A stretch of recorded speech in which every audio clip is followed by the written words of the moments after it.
नमस्कार दोस्तों, मैं आपकी लीगल दोस्त एडवोकेट सोनाली गुप्ता आपका अपने ही चैनल यूबीई मीडिया लीगल दोस्त में आपका स्वागत करती है। आज मैं आपको बाल विवाह के संदर्भ से कुछ बताना चाह रही हूँ।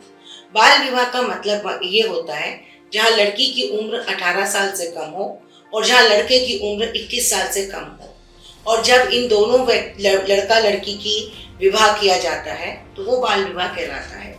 बाल विवाह के संदर्भ से हमारे देश में कई कानून बने हैं।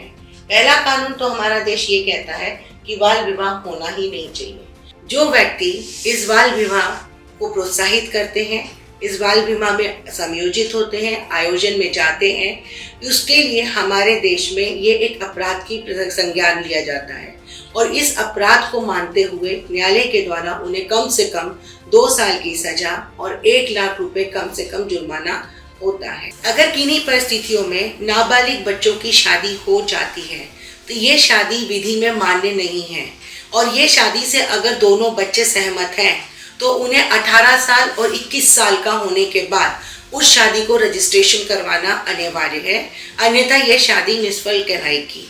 और अगर दोनों ही बच्चे लड़का और लड़की इस शादी से संतुष्ट नहीं हैं तो वो लड़की 18 साल के बाद न्यायालय के समक्ष 2 साल के भीतर अपनी शादी को तो विच्छेद करने हेतु आवेदन दे सकती है, और लड़का 21 साल के बाद 2 साल के भीतर ऐसा ही एक आवेदन परिवार न्यायालय के समक्ष देकर अपनी शादी को विच्छेद करा सकता है। अगर न्यायालय के स्थगन के पश्चात भी शादी आयोजित की जाती है तो उस शादी में शामिल होने वाले सभी लोग, लड़का लड़की के माता पिता, इन सब के खिलाफ अपराध पंजीकृत हो सकता है और उक्त अपराध के तहत कानून के द्वारा उन्हें 2 साल की सजा और 1 लाख रुपए कम से कम जुर्माना दिया जा सकता है।